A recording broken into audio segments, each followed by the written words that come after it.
story on Planet Earth 2 first appeared in the down-to-the-wire issue of TheWrap's Emmy magazine. The list of programs that landed the most Emmy nominations is a pretty predictable one: Saturday Night Live and Westworld on top, followed by Feud, Betty and Joan and Stranger Things, Veep, Big Little Lies, Fargo, The Crown, The Handmaid's Tale, The Night of, This Is Us, Planet Earth 2, wait. Planet Earth 2, yep, the nature series on BBC America landed 10 nominations to tie with Genius and Silicon Valley as the 12th most nominated show, and the top non-scripted, non-fiction show in the eyes of Emmy voters. And if that surprises you, don't worry, it also surprised Mike Gunton, the creator and executive producer of the David Attenborough narrated nature series that explores animal habitats around the globe in gloriously intimate high def.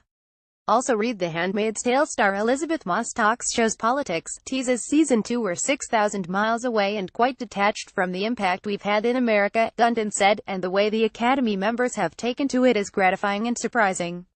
The show, he said, was helped by the fact that camera technology made it possible for Planet Earth 2, which followed the original Planet Earth series by 10 years, to get closer than ever to the habitats it chronicles. Often you have an idea or an ambition which coincides with some technological advances which fortuitously come into the sphere at the right time, he said. Also read Marshawn Lynch goes beast mode on Planet Earth iguana chase video. We wanted to change the perspective.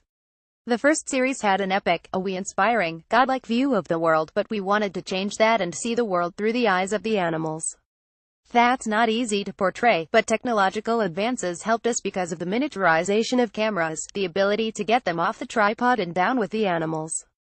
Of course, when you're making a series about life on this planet in the 21st century, there's an elephant in the room even when you aren't filming on the African veldt. You can't redo Planet Earth without acknowledging the human impact on the planet, he said. Also read Netflix accidentally creates Amazing Aziz Ansari and Planet Earth mashup without derailing the tone and ethos of the first Planet Earth, which was about wonder and celebration. We also needed to find ways of bringing in this other context.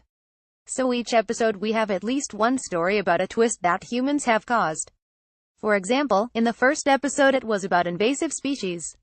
And then combined with that, we also felt that we couldn't ignore that there is another habitat on the planet, the human habitat.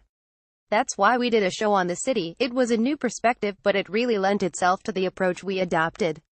Doing the second series a full decade after the first, he admitted, could also be a troubling experience. More and more, you come back from a shoot feeling that things are changing fast, he said. You used to find places on the planet that had been untouched. That's so much harder to find now. Quite a lot of the crew members would tell us they had to drive through miles of oil plantations to get to the spot where we could shoot, or they'd see huge urban sprawl. That is quite sobering. Read more from TheWrap Emmy magazine's Down to the Wire issue.